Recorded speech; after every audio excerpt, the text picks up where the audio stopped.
Welcome to the Simplified Dentistry podcast. Join us as we discuss clinical, operational, and financial aspects of your practice, help you enjoy life, and dare to simplify dentistry.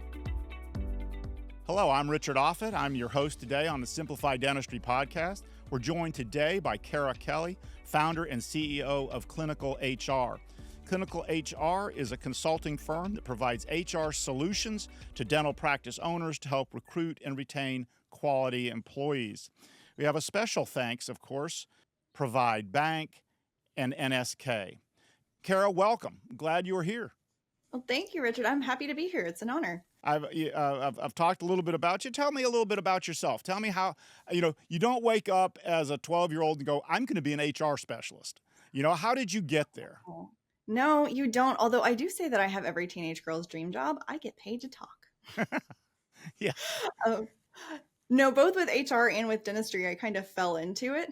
I was actually going for a marketing degree. I had been self-employed in a completely different field, and I thought that would be a good degree to kind of help with my business. And when I was doing my general business credits, I took an HR course, fell in love with it, and switched my major. So I kind of fell into HR that way. And then at the end of my 4 years, I was looking at other things that I could be doing or what I could do with this degree. I knew that this was like in 2012 when we didn't just hire the first person who showed up on time and sober, that companies wanted to look at people who actually had worked for other individuals before, other companies before, and not just been self-employed. There was kind of a little bit of a stigma that, well, you can't be an employee if you've been self-employed. You won't want to follow rules or whatever. So I decided to go work for somewhere, anywhere for a year and a half, 2 years, whatever it turned out to be while I finished my degree. And then I could go work in corporate and do, the whole climb the Fortune 500 ladder, or start as an HR coordinator, generalist, work my way up. Yeah, none of that actually ended up happening. I landed at a dental CPA firm, and that's how I kind of fell into working with dentists. I was there doing marketing, of all things. And my boss at the time had me come in and sit with some of the meetings and sit with some of the clients and, listen to the advice that he gave so that I could do, a good job with the marketing side. And clients were asking questions that, he didn't have the answer to because they weren't finance questions. They were HR questions. So I answered them because I apparently can't help myself. And that's good. You got a lot, it's like so many words and they got to come out. So yeah, that's kind of how I really fell into dentistry, serendipity and adaptability. Just landed in those meetings and started advising clients, ended up building myself into a role as an HR and business development consultant at the firm. And I was there for about 7.5 years and started my own thing because I kind of got tired of being mistaken for an accountant. And really wanted to focus on the HR side. Yeah, and they're not fun people to hang out with anyway. Some are. Okay, I love the numbers. I learned a lot. All right, I apologize to all my accounting friends. But if you love spreadsheets, they're lots of fun. Oh yeah, they're good. Let's kind of, that's interesting. So you have a vast background in the HR, plus you saw the whole accounting side, CPA advisory side of the business. That's super. I didn't know that. About you. Things like benefits. It's not you should love your team and give them everything they ask for and let them. It's like, actually, here's the business case behind why you're tripping over dollars to pick up nickels right now, because you don't want to give 5 days of PTO to a first-year team member, and that's why you can't keep people. Kind of actual business case. Yeah. Well, here I'm going. So let's get into this a little bit. How has HR changed? I know the vast part of my career, it was pretty simple. How has it changed? I think awareness of it has really changed. I don't know that it itself has changed. There's a lot of things that I still see. I call them myths in HR and dentistry that people believe, like you can tell your team that they're not allowed to talk about their pay, or you don't have to pay them for attending training.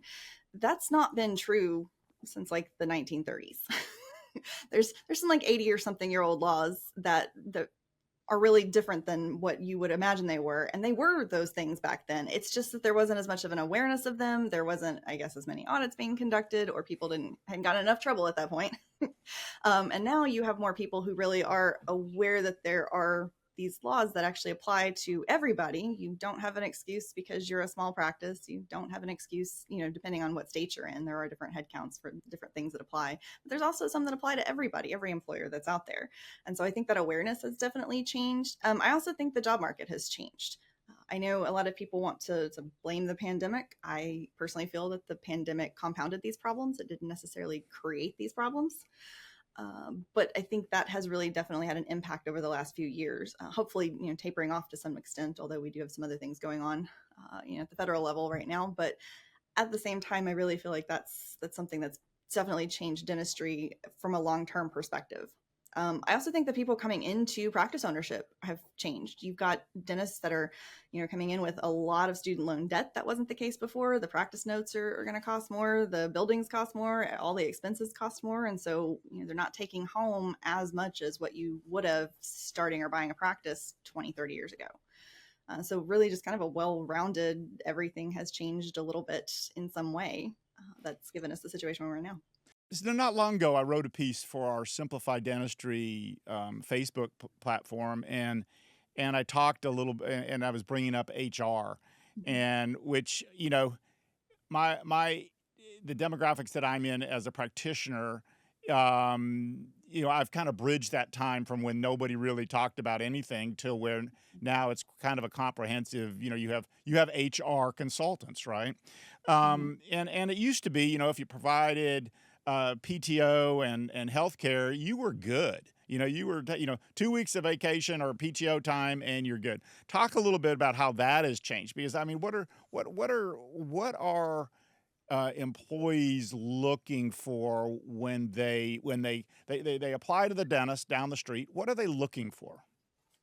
So you're right. There did used to be a little bit of a break when it came to benefits to team members. I know, probably before even you started, there were a lot of team members who were part-time. Maybe it was like moms that were looking to work while their kids were in school, people that only went a couple of days a week. And so it was very easy to say, well, benefits apply to people who work 30 hours a week or more. You're only here 3 days. That's only 24 hours. So you don't get any benefits. And that made it a lot easier. And then for the ones that did get benefits, it was a little bit of PTO was good enough, health insurance, which was remarkably cheaper back then. Right. Like so much easier to provide health insurance. I think this last year that some of my clients reached out and they're like, our insurance cost has gone up between 18 and 24% this year from what it was before. Like, how can we do that? Because we're having to pay more on our side. The team members are paying more when they pay their 30 or 50% on their side. And so they feel like they've gotten a pay cut, but I can't afford to pay them more because I'm also paying more on my side. It's definitely far more expensive now to offer health insurance than it was in the past. And then as far as paid time off goes, you have a very large handful now of states that are requiring mandated sick leave, mandated paid time off. There's even some time off that we haven't seen before, like New York, for example, in January 2025 rolled out their prenatal leave of 20 hours that applied to all employers. And so that's a difference than so far none of the other states that I'm aware of are offering. And Illinois has changed their sick leave to paid leave for any reason. And so there's a big shift in regulation when it comes to that. And some of that is, the organizations that weren't giving any kind of time off whatsoever. It might have been restaurants, it might have been manufacturing, it might be retail. Those have kind of created that situation where the states are feeling like they have to regulate, but that does have an impact on dentistry. And in fairness, there are still some dental practices, if their state doesn't require it, that aren't offering paid time off for 6 months, 12 months, if at all. I recently worked with a practice that was an acquisition, and they were only doing the state mandated leave. They did no paid holidays, no paid vacation. The doctor was taking off like 3 or 4 weeks per year. And I told my client coming in, the one who was purchasing this practice, that like, this is going to be relatively easy for you to come in and be the best boss ever, because if you can give some of these basic things, you're already going to be like miles ahead of where the seller was, because he wasn't offering anything. He did have health insurance, but it was not a comprehensive package. And so that takes me down another path that I hadn't actually planned to talk about, but I like that you brought that up, is the generational changing sometimes in practices.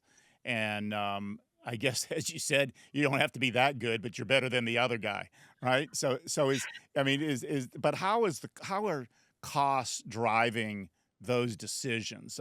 If you'd ask, most dentists, they say, "Golly, I love these people, but I just can't afford it." What are you seeing in the market for that?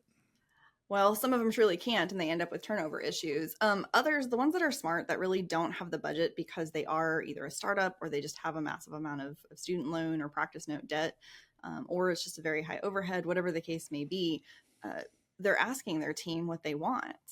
I saw a post in one of the dental groups recently that the doctor was talking about how much the hygienists want for pay, and somebody had commented saying that their hygienist, he really wishes he could, but he really can't afford to pay more than what he is right now. And so he talked with her about that and basically told her that she's definitely worth more, but he can't offer that, unfortunately. And so he said, what would you be willing to accept? He asked, if she wanted a raise, how much that would be, like what would she want? And she came back and said that she wanted some flexibility in her schedule. She wanted to be able to like pick her kid up from school or take him to school, or something about the kid and the schedule shifting by like an hour on one side or the other.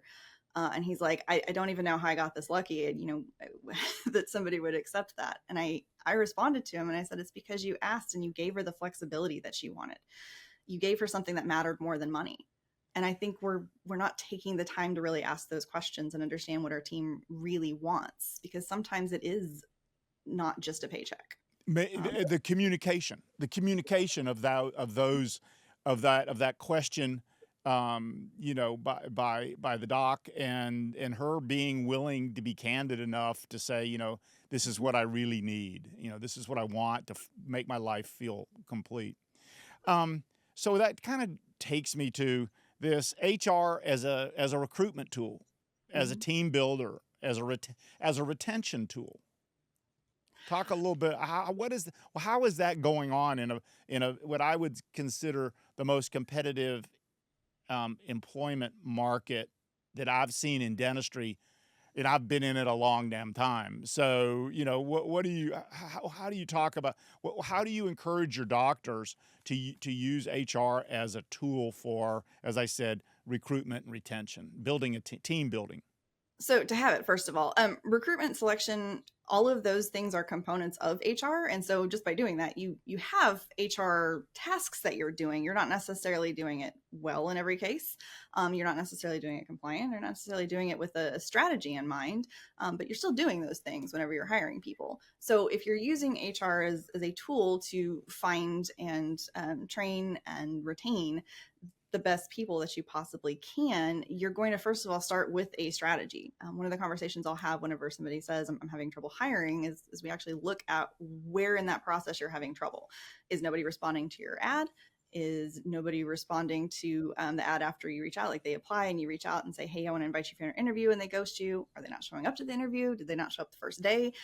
Are they not staying past a couple of weeks, past a couple of months? Every component there, like there's different pinpoints that I can say, this is probably what we need to work on, or maybe we should take a look at this, or this might need to be tweaked based on that diagnosis of that process. And that's because I'm coming at it from a strategic point. I'm not just saying, let's throw money at it. I'm not just saying you're doing everything wrong, or, do this canned solution that I work with everybody else. I actually look really kind of what's specific to that situation.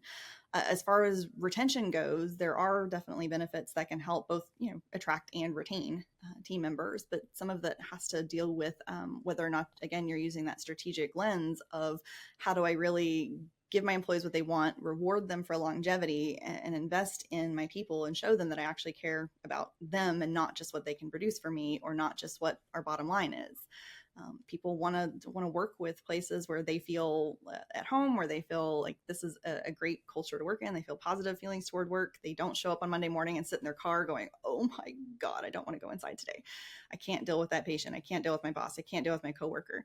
And so creating that space where people can give positive feedback, creating the space where you're actually doing what you say you will, whether that's a bonus structure, performance reviews, raises, whatever the case may be, time off that you'd promised, holidays you'd promised, sometimes that all impacts things. But all of that comes from HR. It comes from the strategic side of how do we really build this practice that's worth working for, that people want to stay, that I don't have a problem hiring because people are lining up the door to work for me because my employees love it here so much. They tell our patients, they tell their friends, everyone wants to come work here because you've built that space. That's all strategic HR. It's not punching payroll buttons and throwing out job ads. In the strategic HR, what I hear you saying, help me with this, is you have to get the culture right, the culture of the practice. Is that what you're saying? That to me is the most important part, is the culture side. The next side would be the compliance part, because it doesn't matter if you build a practice everyone wants to work for, if you end up getting, audited by the Department of Labor or the EEOC or the IRS or whatever comes in and disrupts everything.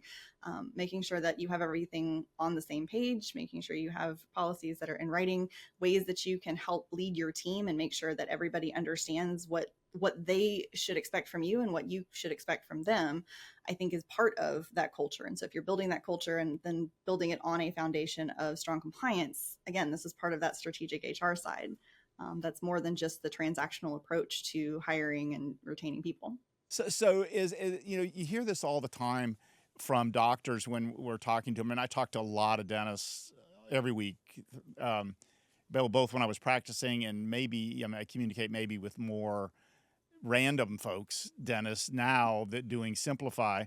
We talk about the dentists are saying, I just lost my hygienist to the big corporate office down the street, and I don't feel like I can do anything. So talk a little bit about that, and I like the strategic HR. I like that term. I think that's phenomenal. Talk a little bit about that. Well, if you're losing people to dollars, you may have, first of all, had the wrong person on your team. If they're going to leave for $2 more down the street to whatever corporation, that's one thing. Now, if you're competing against what some corporate practices can offer when it comes to like the big benefits, the premium benefits, that higher level of health insurance, the 401k matches, that can be a challenge. I have an ebook that I wrote, and I'm actually working on turning it into a book called Compete with Culture. It's my keynote. It's a full day workshop that I've done for several organizations at this point, and several practices I've worked with. And my thought on Compete with Culture is that you can't always offer all of the things. And I'm not just talking about the DSOs. I'm also talking about the way that the world works now. You have administrative team members who could work from home, making more than what they're making now, getting better benefits, getting health insurance and 2 weeks of PTO from day one, while they can still pick their kids up and fold their laundry on their lunch break and not have the commute and not have to pay for all the extra clothes and so on.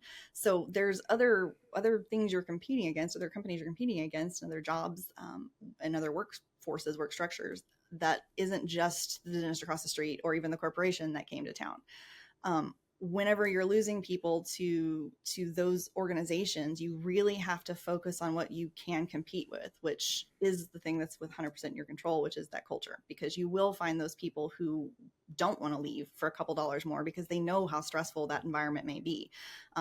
We always know the grass is not always greener on the other side, whether that's going to another private practice or a corporate practice. And so you've got some companies that are running, double hygiene. They're burning people out faster.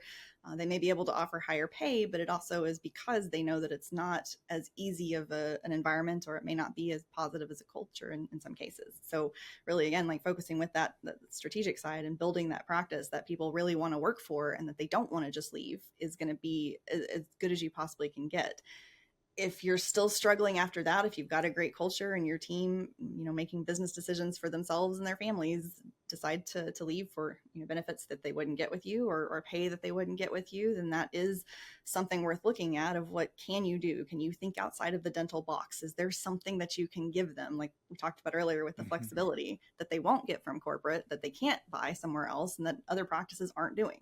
How can you build that practice that isn't just a positive place to work, but that might offer something that they won't get anywhere else in dentistry? How about education and educating these folks about what this all means? I mean, for so long, the folks would just look at the number on the check every other week, and if that number was, that was the decision-making tool, right? So I love the strategic HR that you're bringing in terms of building that out. Can talk a little bit about that. I mean, the education of, how do you coach your clients on, it's, for example, I'll never forget this, and this is shame on me for crummy communication, but we were really busy. We were, adding a 5th office. We were a bunch of doctors. We were all kinds of things going on. And I had I was a periodontist, had a tremendous surgical assistant. And I had just gone ahead and given her a raise. Okay. And stupidly, I didn't talk to her about it. I just did it. It showed up on her check. The next month she comes in, sits down. She says, hey, doctor, I really think I need a raise. And I've been working here, doing this, doing that. I try, I show up early. I stay till the deal is done. I do, and I said, well, I gave you one last month, and she didn't realize it because I didn't communicate it. And it was just, just a mess. And so everybody felt bad, but she feels embarrassed. And, and I was just saying, I've been in this game long enough. I should have communicated that.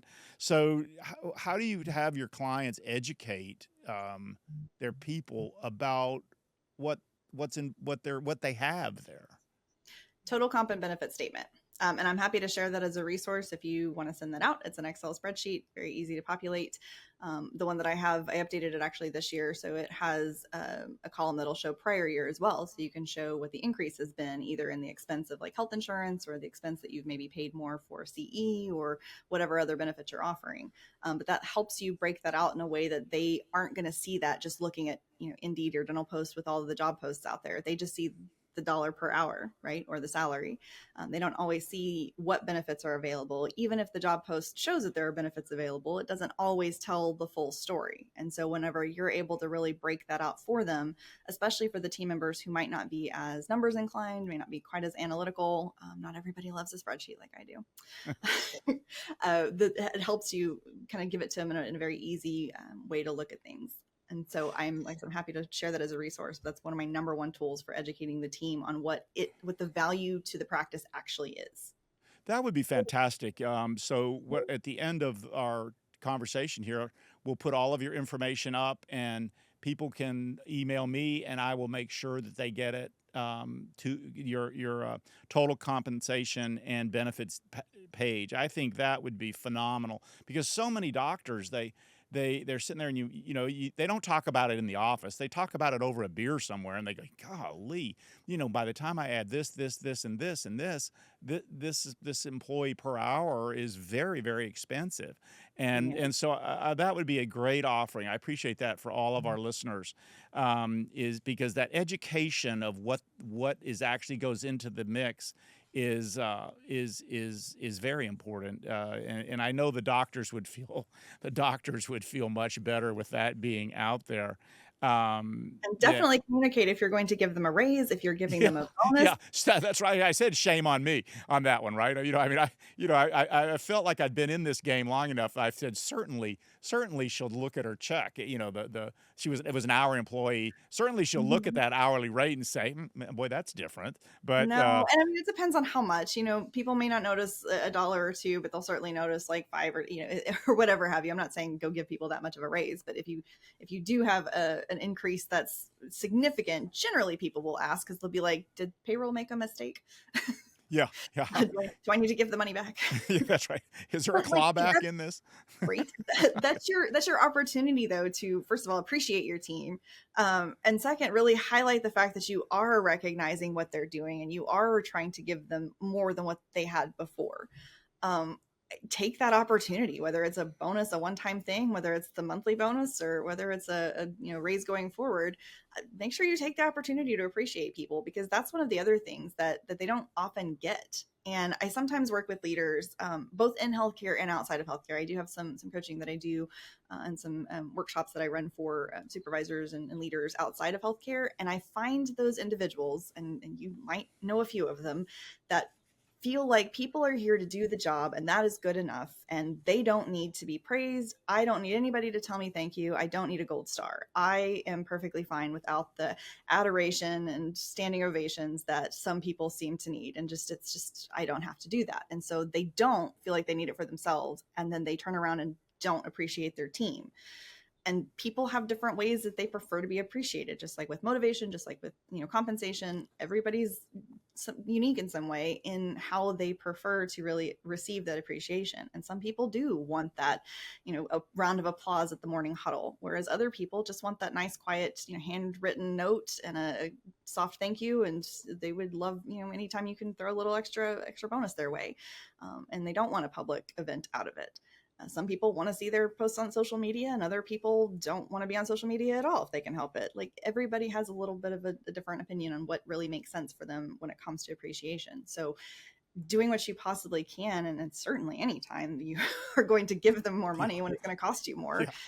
I always ask this of everybody that comes on, and I always ask them. Hopefully, as we all go down this journey and gain experience, that we learn from the process. So I always ask this of most of my guests, that if you knew then what you know now, would you have done anything differently? I would have done this sooner. And I'm sure you have some associates listening, or practice owners that were associates listening, that might have said the same thing, that they waited too long to start doing this thing on their own. I think I spent maybe not too long. Like I said, it was a great experience. I did have a very broad business background working for a CPA firm, but the information that I know and the value that I can provide for practice leaders, and the love that I have for helping people start and grow and retain employees, and doing what I get to help them do as an HR business partner, I wish I had started that a lot sooner. I started in really February of 2020. So that was a stellar time. That's right. Good time to go on your own. Right? I was like, well, I'm not sure if this is either the best time or the worst time to start an HR consulting firm, because I don't know if they need HR when they don't have a team. But That's right. That's right. We have no employees, no patients. Yeah. Right. The only thing worse than the beginning of 2020 would have been March, right? And absolutely. Like 3 weeks later, we had a pandemic. But you know what? I ended up doing something like 40 presentations that year on FFCRA and DOL and IRS regulations for everything, and all the alphabet soup that went along with that. Helping people break that down, understand it, helping people let their teams go, helping them bring them back. I actually really, it was the best time for me. I don't like to say that I capitalized on a tragedy there, but it was a really good time where HR got highlighted as something that's very, very necessary, and that I think going forward has been beneficial for practice leaders, as well as for me personally, of course. But it's something that I really do wish I would have started early. If you're asking what would I have done, I would have probably had a little bit more confidence in my ability to step out on my own and really own being an HR advisor for healthcare, for dentists, for practice leaders, a lot sooner than I probably did. I think I was a little nervous to do that. There's always liability concerns, of course. I'm HR. We always think about that. That's right. That's right. The dentists, not so much. That's why we're very glad that there are people like you here.